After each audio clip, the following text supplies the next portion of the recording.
Well, welcome everybody. Welcome back. It is 1 o'clock Arizona time. And for those of you that may be joining or watching this outside of Arizona, that means I had to do absolutely nothing because we don't observe daylight savings time like every good person shouldn't have to worry about. We do, however, get untold of messing with our calendars because everybody else's schedule changes and it makes it difficult on my life as a general rule. My name is Mike Martinez. I am the Financial Systems Operations Manager at the Maricopa County School Superintendent's Office. And welcome to the mini session. We decided this quarter, we put together a list of professional development topics, this being one of them that came up towards the top. So we broke this out into parts 1 and 2 for position control. We also have some EPAR workshops that are on the calendar. Maybe you already received the invitation for that. If that is an in-person thing, that is not a something that you can attend online. That is one of those things that you have to kind of be in person for. If you did not get the email for that, I posted the link in the chat for the mailing list for our user group. I do try and post it on the community a little bit later. Again, this one is in person only, so make sure you're on that mailing list if you're interested. Of course, anyone is able or welcome to join the online mini sessions. We're happy to have anybody. Most of the stuff we cover here will be pretty general. There are very few things that are state specific for this particular topic, so everyone should be able to get a good deal of amount of new stuff out of here. So let's talk about position control. Let me scroll up on my notes here. Again, position control, this is one of those topics that you could really have a half or a full day workshop on if you really wanted to get into it. What position control is, it's really just kind of a way of organizing the positions you have within your system. So you have your school ERP Pro, you have your positions, you have your position types, you have your pay descriptions, all sorts of things. Positions and control is just a way for the system to try and help you organize those items for you. So I'm gonna open up another whiteboard and kind of present stuff here.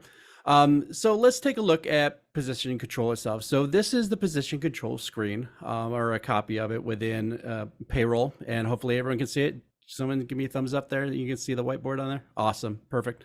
All right. So you have your position control screen, and what your master positions in there is you define what type of positions you have at your school district. So you have a teacher position, you have a custodian position, you have a bus driver position, you have payroll clerk position, principals, things like that.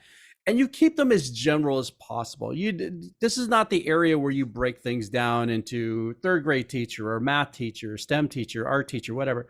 This is the place where you kind of generalize. We have X number of teachers at our school district, and every one of those positions at your school district has what's called a control code associated with it, or a position control code.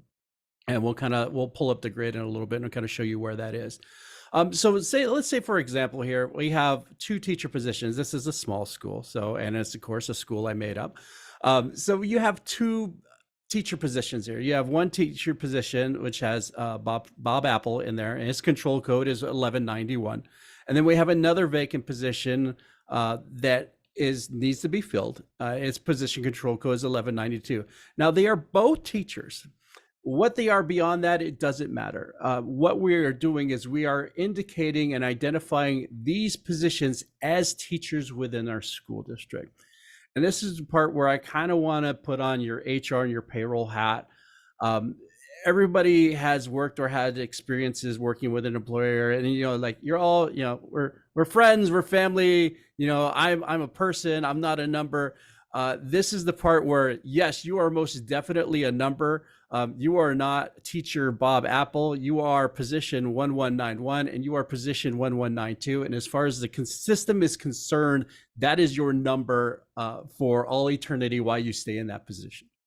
So what that does is when you start looking at how positions change and how people move in and out of those positions over time, by using position control and the position control codes, what it allows you to do is to track that position and what happens to it over the course of several fiscal years. So most of you have probably run at some point a position history report or pay history report within your system, and you know that it can go back several fiscal years, and you see, all right, how much has Bob Apple made over the past 15 years or however long we've been on School ERP Pro. The other flip side of that is you can actually track down by position, what has this position looked like over the course of several years. So I can see in my fiscal year 24, I have a vacancy, I have Bob in there. And then maybe last year I had Jerry that was in my old position. He left for some reason. I had Jerry. I can look back over his course of several years. I had Jerry for a couple of years, had Cap for a couple of years. I had Kirk for 3 years before he left. So I could see the history of people moving in and out of that position over time within my school district. And that leads very heavily into the core of what position control is being able to identify that position itself, 1191, 1192, what it means to your school district, how it fits into your budget, how you are funding that, how much money you are paying that, and in essence, what is costing you as a school district to have that position and maintain that position over a series of several years. So I'm going to go ahead and close out of this whiteboard here. And I am going to share my screen. And let me find out which screen I've got. There we go. Give me a second. I need to reorganize my screen here. I have one of those giant monitors. I was just before COVID hit and all the prices on this stuff went through the roof. I managed to score myself through work a giant 49-inch curved monitor, which is awesome. And the reason why I don't like working at home, and I'd rather prefer getting a suntan in my own office thanks to this monitor because it's so freaking bright. Okay, so you can see my screen right now. You can see the general School ERP Pro screen. Let's break down into position control and where do we need to go for position control. So position control starts at its core with position types at your school district. So if I go into payroll, eventually, all right, go into payroll. I'm going to go into master positions, and then I will go into position control. All right. And I see my position control screen. Hopefully some of you have seen this at one particular point in time. But what this screen is showing me is on the grid, it's having a breakdown of every generalized position type that I have at my school district for every DAC that I have an employee in. So while this is a training database, you're only seeing a handful of items on here. You guys will see much, much more on here. You'll have much, much more data. But this is at its core. This is kind of a very pared down view that we're seeing here. So if I go in here and I'm going to open up one of these positions, and we'll look at the one we were just looking at, which was the teacher position at the bestest school ever. Here's my edit position control screen, and I can see it's tied to the DAC. So for every DAC, I have a position type. And again, we keep this as general as possible. We keep it teacher because we want to be able to lump all of our teachers, no matter what subject area they happen to have, no matter what they kind of specialize in. We want to be able to put our teachers in this pocket, this position type of having a teacher. And we'll just kind of go through these fields here so you can see what we're talking about. And so we'll make sure that we're all on the same page. We have, to start off, we have our budgeted FTE. This is the amount of full-time equivalency, not full-time employees, the full-time equivalency, because you can have multiple peoples and, you have those 0.5 or 0.75 or 0.875 hours or FTEs in there. So your total budgeted FTE is 3 FTEs. That is what you will typically start off the year with. That is what is in your budget, as what you've got approved through the governing board. We're going to hire 3 teachers at this school at this school for this year, 3 budgeted FTEs. If at some point in time that your district needs to add additional FTEs, maybe you have a new housing development opens up or some new apartments open up, you have more kids come in and You're lucky. You're lucky if that happens. But if you have more kids coming in, you find that you need to hire additional teachers. Then what you will do is you will put them in additional FTE. You want to make sure that there you differentiate between these two fields here. Budgeted FTE is what you start with. Additional FTE is what you have to add after your school district has, or after your school year has already begun. Your total FTE, this is just going to sum this up here. We're going to ignore this part for now. Don't worry, we'll come back to that in just a moment. Down here in the bottom, you'll have your FTE information, which just kind of go across here. So you have your open FTEs and your closed FTEs. This is that position status. So when you're looking in your employee positions and pay screen, and you have that position open, positions closed, this is what it's pointing to. Open meaning you are either intending to fill that position with this spot, or you have an employee who is actively in that position in this spot. Your closed FTEs, those are going to be typically employees that have left that position, no longer in there for some reason, or as part of a transition period why that person is leaving and you're bringing somebody new on board to replace them is the reason you would have a closed position FTE in there. And of course, your total position FTE is just adding this up. Your available FTE, that's going to be your open position FTE, or your total FTE minus your open position FTE. So if you have, a person, in this case, we have a part-time person of like 0.5 FTE that's available. So this available FTE allows us to, if we need to bring someone in part-time to do this particular position, that's what that available FTE is for. It will show us the vacant open FTE. So these are ones that don't even have any people in there right now. So there are just vacant positions out there. They're ready to go. Maybe I have them attached to get ready for an EPAR. Maybe I'm in the hiring process to get somebody in there, but that's going to show me how many current vacant positions I have for this job title in there, is this job type in our system for us. Our open amount, this is the salaries or the amount of wages that we've assigned to the open positions, the positions that are currently open. Again, you're going to see some varying things in here depending on what you have. A lot of you will see could see millions of dollars in here, depending on how wide and how many teachers or how many employees you're put in that group there. It's just a dollar amount. It's one of those things that gets so big that sometimes it kind of loses meaning, but that is all you're open. So again, that is the either positions you are hiring or positions that you have already hired and currently work at your school district. And a closed amount is kind of the same thing. Open amount, this is your actual position count. So I have 4 positions, but I have 3.5 FTEs, meaning I know that I have a couple of positions that are 0.5 FTE or less than 1 FTE. So this is the actual number of employee positions and pay records in there. I know that I have some vacant in there. That's what that's for. Same thing with your closed count here. Any questions on any of these fields? These are kind of they're just numbers when it comes down to. They're just numbers. You just need to be aware of what you're looking at. Again, as I said at the beginning, probably before we really started here, if you have any questions, please go ahead and pop those in the chat. If you look on the participants, you'll see a number of people with the _CSS at the top of your participant list. Those are all the people that work in our office here at the Maricopa County School Superintendent's Office. And if I don't answer it during the webinar, one of them will type in the chat and answer it for me. So we try to work collaborative here. So I can't answer everything sometimes, and I try to surround myself with people that know more than I do.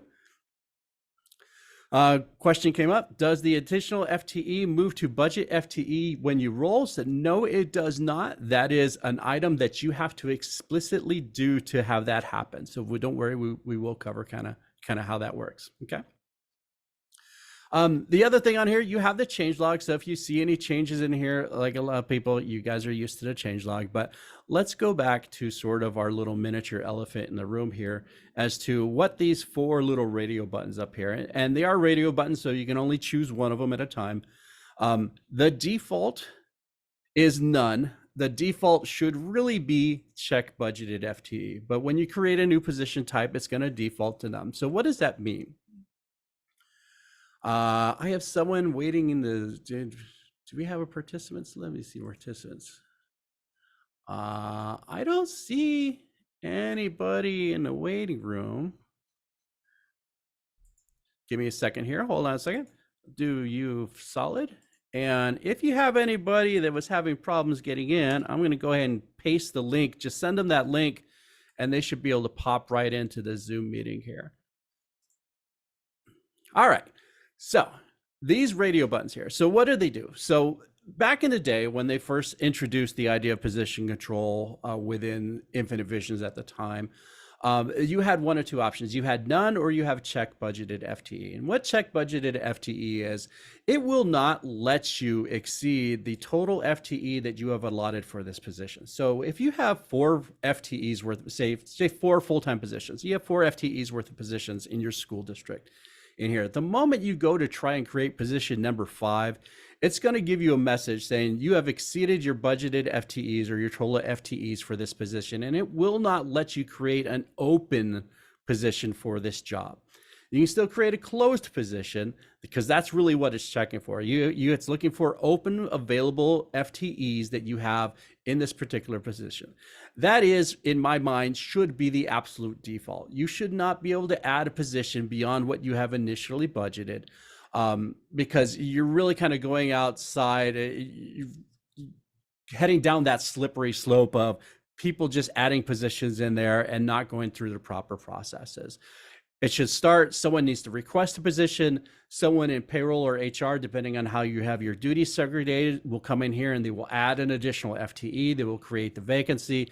And then at that point, you run through your onboarding process or your EPAR, whatever you have at your district, to add this new employee to your school district. So that is, again, that really should be the default for check budgeted FTE. And then something happened a few years ago, and I don't remember how long. It's all kind of a blur, like many things are. Maybe it's like 5 years ago or something like that.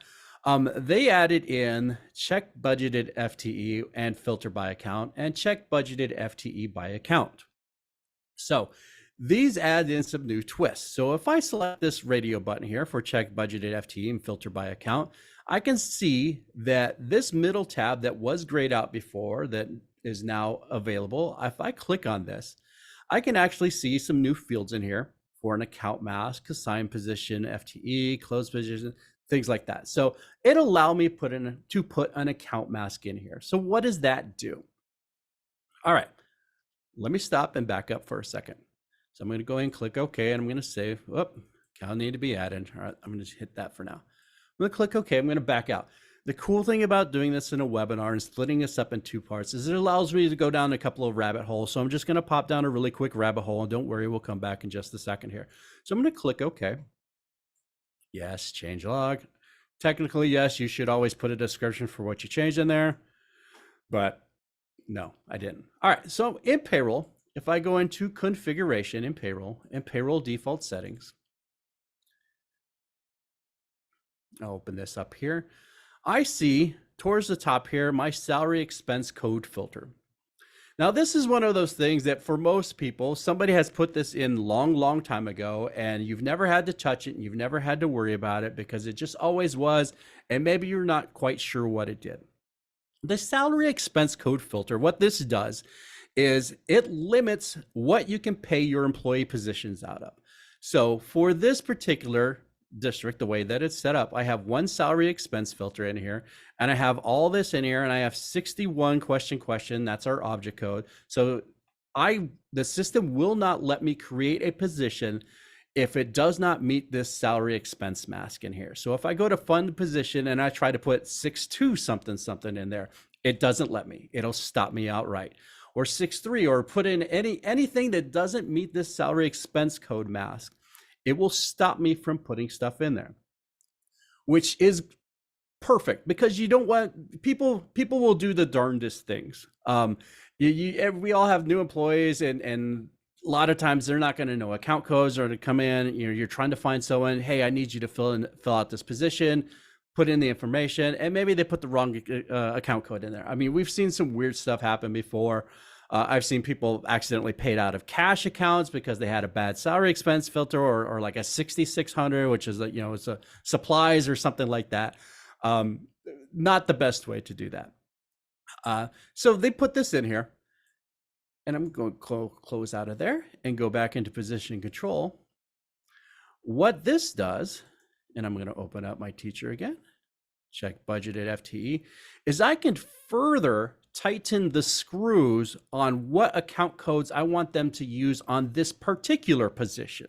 So if this is a teacher, and I'm just going to hit tab so it can fill out my mask, and say it's not only just want to do 6-1, say I want to do 6-1, and then you can use the brackets on there. So let's say 1 through 4. Oops. 6-1.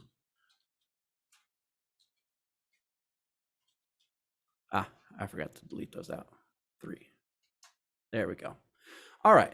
So now I've adjusted the account mask on there. So for this teacher position, they can only use an account code that meets this particular account mask. So it further tightens the screws. You have your salary expense filter here that's set in payroll default settings. Then you have a position expense filter within your position control that further tightens it down. So in this particular case, I've set this up so you can't pay a teacher out of a 6150 account code, which is for us is going to be a classified. It allows you to see by account code, and you can fill out as many account masks as you need to. So if you have like transportation, like a bus driver position, maybe you want that out of a particular fund or object or function code. Or if you want, any one of your parapros or things like that, and you want them paid out of a particular way, you can, like I said, tighten the screws, keep people from, I'm a big fan of limiting the ways that people can mess things up. So by putting those in here, it is a great way to kind of set that up and make sure that no one can exceed or no one can create positions and fund them out of account codes that you don't want them to. Somebody in your general ledger side is going to love this at some point. I don't know how many, I haven't seen anyone really use this. I think that is a detriment. I think it's a great option to put that stuff in here, especially for the generalized places like this where you can do things like that. And you don't have to, this doesn't mean you have to do this for all positions. You can set this up for only some of the positions. You can see that it's based on your position type. So if I wanted to do this just for my teachers and nobody else, I didn't want to do a hassle for anybody else or any other type of position, I can do that just for my teachers and it just be set up that way. So, and it does allow you to use the brackets. It does allow you to use all the question mark logic and things just like normal. And none of these account masks need to be predefined anywhere in like an offset or anything. So you can just type those in there and just go, and you can put as many as you need in here. So maybe you have, there's, I don't know, maybe if I just want all my teachers out of Fund 001, and then maybe I get a grant and maybe I want to allow teachers out of Fund 100 or 101, I could put that information in there as well. So I'm going to take that out really quick. Any questions on that? And it will show you, based on the funding for the positions that you currently have in here, it will show you all this information in here. All right. So say you're not sure what, you already have a whole deck of positions. Does the account mask affect what they can select with EPAR? Not on here, see, because this account mask will affect what they fund on. You know what? That's a good question. I am not 100% sure. My gut says yes, but my brain says I don't know for sure. We'll have to dig into that. So good question, Kate. So like I said, you're going to start this out. Most of you already have a ton of positions at your school district. You're not in a position where you're creating something that's brand new, or you're creating something that's already there. So now you need to, figure out how do I enact this for what I have right now. Well, that's awesome, because they included up on the actions menu a couple of items. They have an excluded account report and a populated accounts and FTE amounts. So what do these do? The excluded account report, if I go ahead and click this here, is it will look into all the positions that are tied to this position type. And it will tell me if I have any positions that are currently funded that don't meet that account mask that I set up. Now it's actually told me account mask match all records assigned to this position control. All right, that's awesome. So what if I changed it? So what if I close this report and I change this to 01. And I run this action again, excluded account report. I think I set this up.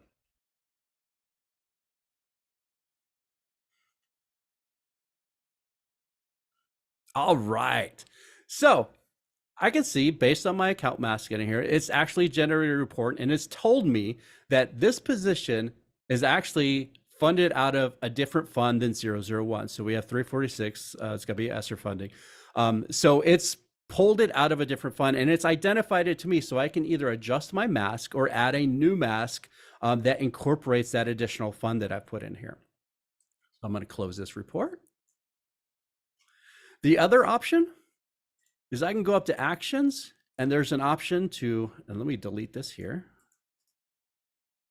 You just right click and delete. Actions, and I can populate accounts in FTE amounts. So what this will do is this will look at my position fundings for all this position types in there, and it will pull that in here and populate this grid with that information. System will delete current account mask and import accounts assigned to the current position control record. Yes, let's continue. So in here, it's actually pulled in the funding lines, the active funding lines that are for all the positions that I have for this position control type. And I can see just by looking here, it's exactly what I thought it was going to be. It's going to be my 001, the 3, and the 346 that I saw a little bit earlier. I can go here and I can adjust these to mask whatever I want to. So let's say, well, I'm just going to make this all question marks, and then I will delete this. Yep. So now I know this account mask meets both of those. So, but I'm actually going to delete this and I just put like 3 question marks and hit tab, and it automatically put the whole mask filter in there. That way I can just go in there and type in whatever I need to. So I'm going to go back here and type my 6-1, and I'll just leave it as 6-1 question. All right. So that is how you do it with check budgeted FTE and filter by account. Everyone kind of follows so far? Pretty easy? Sounds cool enough, right? Easy enough to do. Well, let's say you really wanted to get nitpicky. And by say really wanted to get nitpicky, let's say you wanted to break out FTE by account instead of lumping it all together. So what this will do, the way I have it right now, is any account that meets this mask, I can have up to my total FTE up here for this position. But if I wanted to take it one step further and go check budgeted FTE by account, and it looks very much the same. Here's the difference though. This will allow you to allocate FTE by each particular account mask that you have in the system. So say if you have, you know, and we have our 6-1 question, and say if we do change this to, I don't know, 001. And I say I want to allow up to, let's say 4 FTE on there. And there's a couple options in here. Again, it's going to be the same thing, exclude account report, populate account, and FTE amounts. So I'm actually going to run the populate accounts and FTE amounts to kind of save me the trouble of typing here, because here's where you really kind of get into the math stuff. And I may work in finance and I may like math, but I hate doing some of this stuff by hand. I'm just going to let the system do it and then put my faith in the system. All right, so let's see what it did here. It's broken out by account mask. And again, if you wanted to mask these out with question marks, you can go back and change it. But it's given me an allocated FTE based on the percentage of the funding for that person in each of the positions that are within this position type. So in one particular position, I have it split funded between Fund 001 and Fund 346. And what this is doing is it's actually broken down the FTE, which means if I go in and add another position, or if I change the funding on one of my existing teacher positions, it will not allow me to exceed a 0.1 FTE on this particular fund unless I come in here and change this item in here. So if I wanted to change this, I mean, I wanted to say a 4. I don't know, we'll see if it lets me do this. Yep. Allocated FTEs must be equal to budgeted FTEs plus additional. So I've allocated too many FTEs in here as opposed to my total FTE up here. So I'm going to change this back to 0.1 because, like I said, I'm not here to do math today. So if I click OK, it's going to go ahead and let me see. Well, all the FTEs must be equal to, okay, what did I do? Let's go ahead and redo this.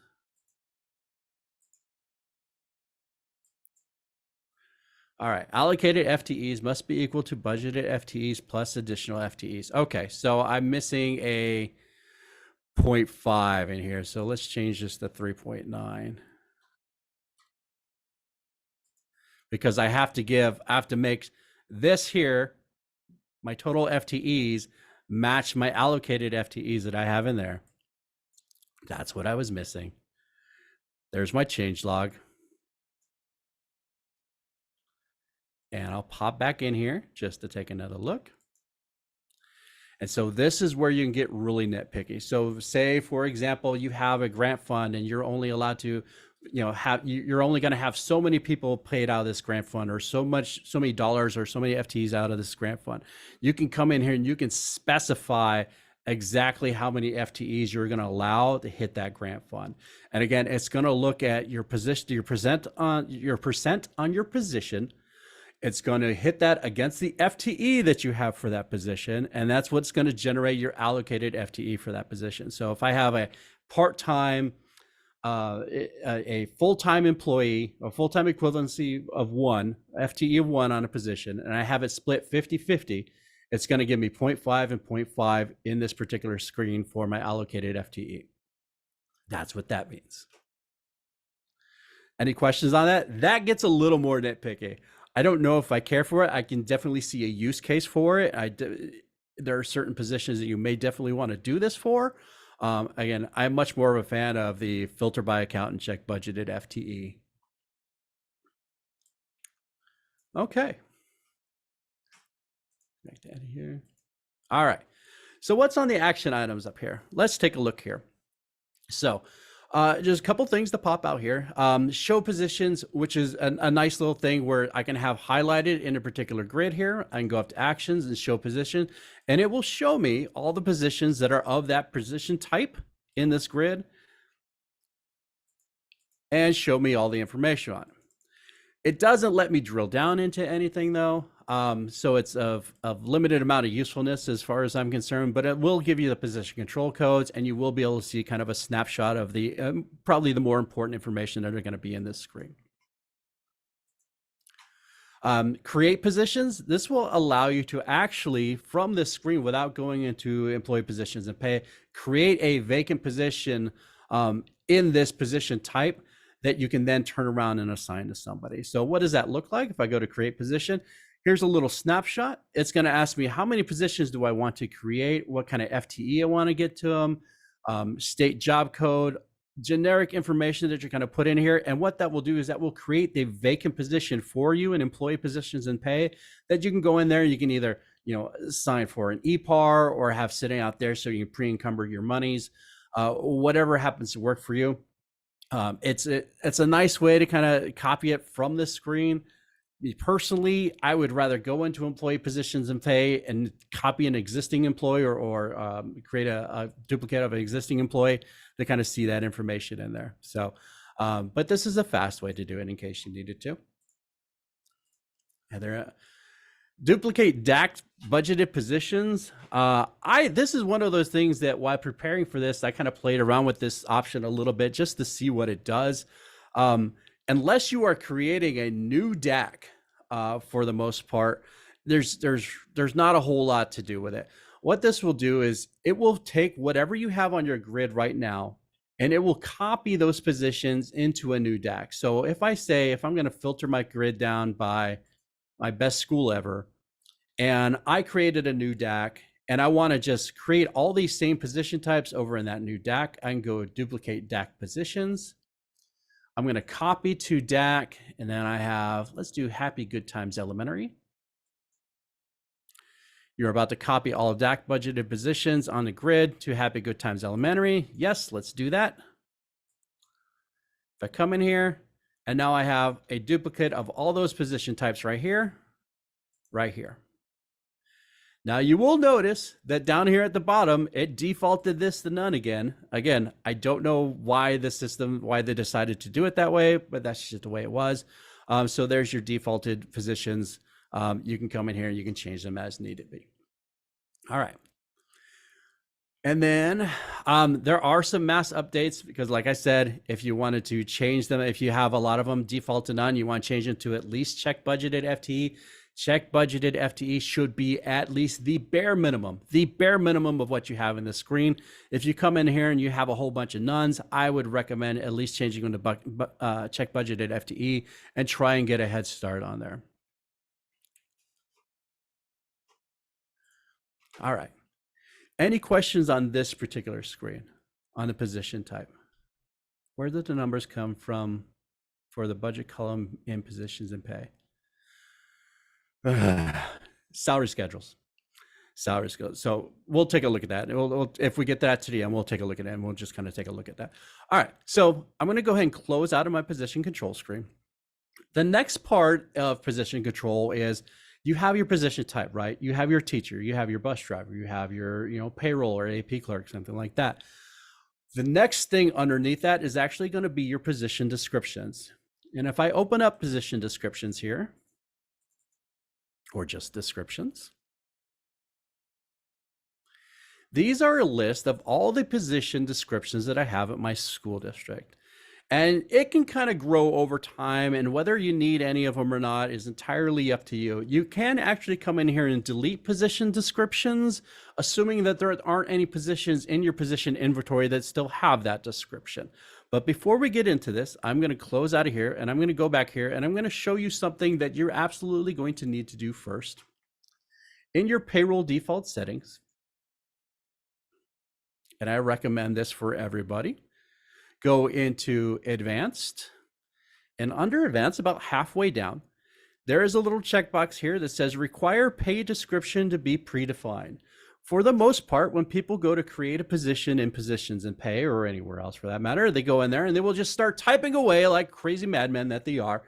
What you want to happen is you want them to select something that you have predefined out of that list before they're allowed to create a position for that. So by checking this box, what it does is when someone goes into positions and pay to create a new system or a new position, they'll have the drop down only, but they will not be able to change that pay description until someone in HR or someone in payroll comes into descriptions and changes that for them. So first of all, everyone should have that box checked. If you don't have that box checked, pause this video now, go check it, and save yourself a lot of hassle. Because what'll happen is over time, and this is a training database, is you have a hot mess where you have, in some ways, I'm a little ADHD, where things like if someone types in all caps and mixed case and then lowercase and then spaces and then two spaces and then a space hyphen or not space hyphen, that drives me up a freaking wall, and it makes me need to step away from my computer for a little bit. By having the requirement that all these items be predefined, you cut down on the junk that you have in your pay descriptions here. So for example, you have a cell phone position description and you have a cell phone stipend position description. I'm sure lots of you have it. It's okay. Everyone has things like this. I guarantee it. You say, oh, well, we're so much better. And I guarantee you have junk in here. It's impossible to work at a school district for any particular point of time and not have junk in here that you don't use anymore. Here's how you clean this up. You do this one of two ways. You either can go in here and you can find the position and hope that you don't have anything attached to it, and you can go to delete it. Are you sure you wish to remove the selected row? So if I hit yes, it's going to remove this position or this position description, but it will only remove it if I don't have any positions with that position description. So don't worry, it won't let you accidentally delete something if you can't delete it. It is kind of a hassle sometimes because then you have to go find a position, or maybe it's an old vacancy out there, something like that. I don't know. So I'm going to go ahead and click yes and see what it does. So it deleted it. Awesome. So that means I wasn't even using that at all. I at some point used it, put it in there, and then never touched it again. That problem now fixed. So what if you have things that are pretty close? So what if, say, for example, you have para space pro, and then you have para, is that one space or two spaces or maybe two? I don't know. See, this is the kind of thing that drives people like me up a freaking wall when things like this happen. So here's what you can do. Highlight a couple of these that are similar. So I'm going to hold down my shift key or hold down my control key if I have multiple ones, but they're next to each other. So I'll hold down shift and I highlighted para pro. I can come up to actions, mass update, and it will allow me to put in a new description. So I'll say para pro. And what it will do is it will combine these positions, pay descriptions, to all say the same thing. So if you have para space base pro and para space pro or para hyphen pro, whatever it is I've highlighted in this screen, it will combine those positions into one pay description so that they're all the same. It also gives me a little checkbox here that says update position funding. That may seem like it's kind of random. Why would you care if they update position funding? And let me tell you a little secret that maybe not so many people are aware of, but let me tell you a little secret. When you look at your pay stub, when you get paid out of School ERP Pro or your direct deposit receipt, and you see the information on here and it says, you know, teacher, you got paid this much, or payroll person, you got paid this much, here's your year to date, here's your quarterly to date. That information on here, that description does not come from this description. It does not come from your position type. That description on your pay stub comes from the funding description that you have within the position funding itself. So if you have any sort of mismatch on there, so if I have parapro in the position description and I did not update the funding description, it now looks different. But it's the funding description is what's going to show up on the actual pay stub itself. So that's why it gives you the option to go and update funding position. So I'm going to go and click OK. Records were successfully updated. So not only did it combine this into one record on here, if I went into my position inventory and I looked at it, all my para space pros are now gone. They are now para pros. All right, this question here, if you delete a description in one fiscal year, will it remove it from positions and pay from previous fiscal years for reporting purposes? It's like, no, it does not. If you go into an old year, if I went into my previous year right now, and I took a look, Paraspace Pro is still there, Paraspace Pro is still there, but the position control code is still the same for those positions. So I can still look at a history of that position if I'm using position control and if I'm using my control codes correctly. So I still have all the history. I've just updated this, the description of this going forward. So I still have all my reporting ability and I've cleaned it up. And the cool thing is, because you can do a mass update, and I don't even have to have multiple records fixed for a mass update. If I want to come in here and just want to do Christmas program director, maybe I just want to change this one. I can't type. Sorry, my fingers are cold. Did I not mention that it was cold in this office? Director. Click OK. So I've now updated this position. The description, it's now gone back, and if I have that position in position inventory right now, or employee position and pay, it's updated position in there. Can I highlight all the descriptions and hit delete and trust that the system will only delete the ones not being used? So in our office, that is what we call an RGE. That is a resume generating event. Don't I'll save you from yourselves though. No, it will stop you. The very first record where it runs into that has a position tied to it, it will stop you. The bad thing about that is that you kind of really have to kind of go through each one and try each one and delete them.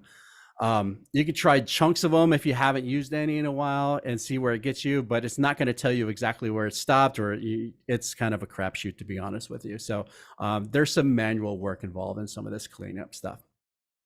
So here's the thing about position descriptions. Not only can you easily clean them up and it tracks back to employee positions and pay, but this is where you kind of get into the finer and more granular detail of what it is that your people do at your district. So you have your pay type, your position type and position for position control that says teacher. So what if you wanted more information than just teacher? What if you wanted teacher kindergarten, or teacher art, or teacher music, teacher elementary, teacher, math, things like that. This is where you kind of get into the nitty gritty and you can do things like that. And here's what I would recommend for you to do. So I have my teacher position here, which is great. But we know that all teachers aren't the same. And depending on how my district is structured, maybe I want them reported a little bit differently. So I'm going to add a new position record. And I'm going to add, oops, let's do all caps. Let's keep it real. Let's do teacher and kinder. And let's do teacher,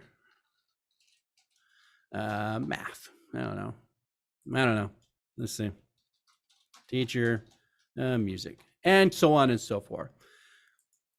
This is where you kind of get into it. And the reason I started off with teacher is that when I'm looking at my grids and I kind of sort my grids out, and we've all sorted grids, and you're like, oh, who put a space in front of this person's name because now they screwed everything up and my sort is out of order. So if I'm lumping all these together, not only do they have the position type of teacher that are still the same, the position descriptions also sort themselves so that they are right next to each other. So I can see teacher kinder, teacher math, teacher music, but I can still break into the detail of what kind of teachers I'm having, but still be able to visually see them and group them together on my grids in a way that is useful to me as a payroll or an HR person. And then have the detail behind that lends itself well to if I'm a finance or a budget person. So I have I'm kind of appeasing all parts of my district at that point. This is where you start breaking that stuff down into little bits and pieces like that. Okay. Any questions on that? All right, cool. All right, so I'm going to exit out of position description, and we're actually going to go into a position here and employee positions and pay.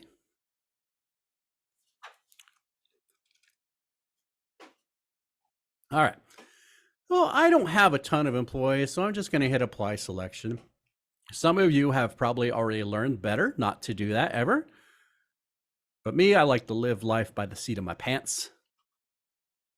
And I still didn't get the information I wanted. So I'm going to filter by the DAC here. All right. I'm messing with position control. So the first thing I'm going to do, so I have my record ID in here, which is really cool for absolutely nobody except myself. There is actually a field description for a control code, and I'm going to hit C a couple times, go down to control code, select here, and I have my position 1191, my Bob Apple, which we saw a little bit earlier, if you remember from the whiteboard. Here he is. And I will go ahead and I'm actually going to open up that vacant position 1192. And we're going to take a quick look through here, just so that we're all aware of where these particular fields are. So here's my name. It's a vacant position. And let's assign somebody on there. Say Bob's wife, Candy, works at the district. He's a teacher. Now, because I checked that box that limits pay description to be predefined, well, I wasn't expecting it to let me type anything in there. So it won't let me save anything. So I'm actually going to change her to teacher math. Say she's a math teacher. And it's an open position, which means this FTE here will go against the FTE that I have available for that position. The budget amount, projection amount are in there. For most districts, you've probably noticed, and it came up a little bit earlier, budget amounts can get wildly out of whack depending on how long you've had that position on your system. Budget amounts are typically auto-populated if you have a salary schedule and you attach it to that salary schedule and it updates, that's where that budget amount comes from. So if you're not using a salary schedule, or if you have like a min-max salary schedule, I don't know, I don't remember if it updates in there. I think there was an issue with that. It might or might not. I'll be honest with you. I'm not sure. So you have your budget amounts in there. If I go over to the pay tab, all my usual information is in here. I can see, this is my split funded position that I had set up earlier. There's my 10% of this position is coming in here, which why it gave me a 0.1 FTE when I went to go and do the filter by accounts for the position types. So now that all this, I can go through this information here, and let me check, make sure I have state data. I'm just making sure I can click OK without it blowing up on me. All right, click OK. Yes, everything's already been predefined. That's perfectly fine. Would you like to update all the active funding line descriptions on the pay tab to match the new pay description? Funding line description displayed. All right, so let's go back. Cancel. Let's go back to the pay tab here. All right, so I changed this pay description to teacher math. This description down here does not match. So which means right now, when I pay this person, it's going to say teacher on there. So when I click this again, I'm going to go ahead and say yes to that option. Oh, it's going to regenerate.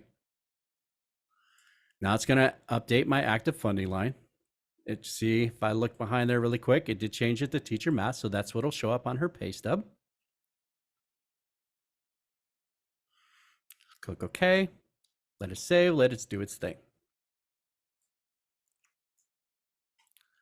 Okay, so what if you needed to add new positions? Say these 4 positions didn't exist for some reason. And you know what? I'm actually going to delete one of these. Let's delete both these positions. Forget this. Delete. What are your options? So if I go up to actions here, to keep setting up position control may be the easiest part. It's a lot of work, but it's easy. It's repetitive. You go through the motions, you do your things, you update, you categorize, you organize. Maintaining it in a environment that multiple people will get in here and create positions or update records. It's not always going to be you. Unless you're a really small district, it's not always going to be you. Maintaining it is going to be a challenge sometimes. And part of that challenge is making sure you're selecting the right options in here when you go to create a new position. So there are a couple things to take a look at. So you have an option to copy record, create vacancy, or vacate record. So those are the 3 big ones that we're going to look at really quick. And to do this, I am actually going to stop my share here really quick. Whoops. How do I stop share? And I'm going to pop open another whiteboard.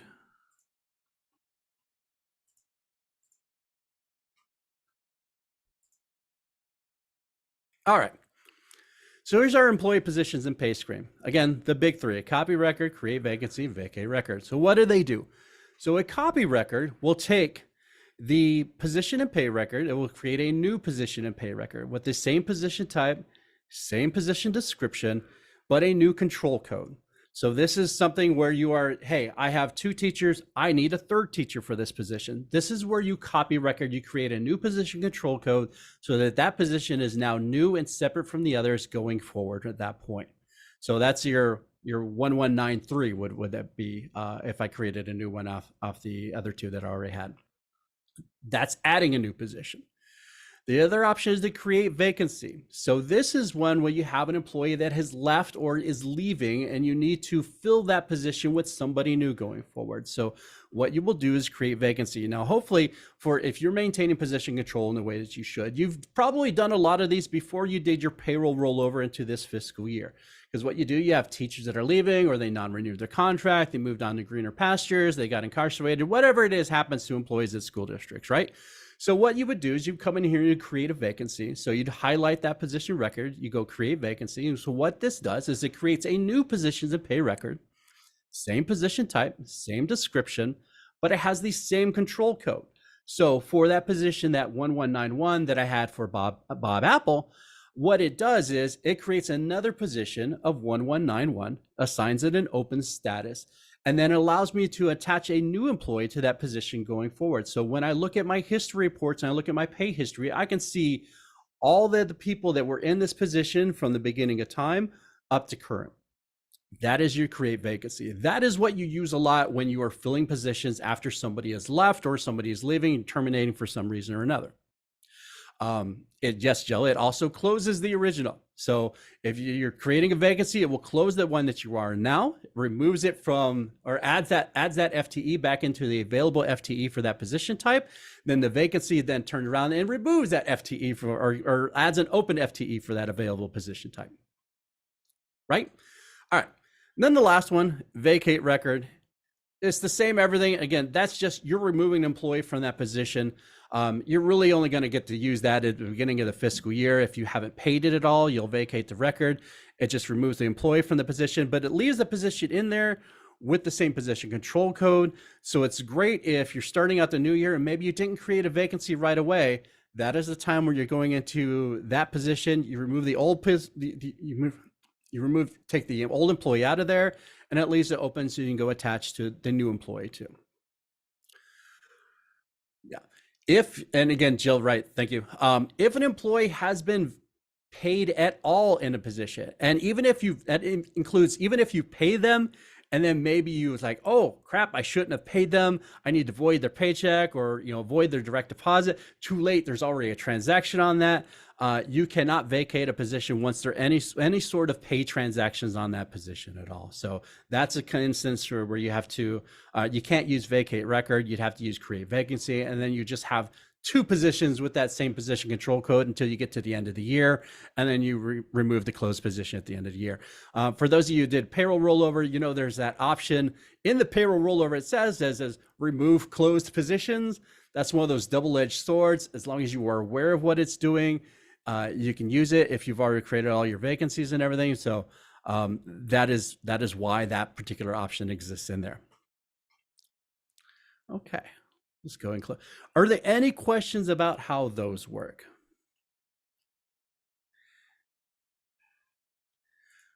So question in here, and I'll read this.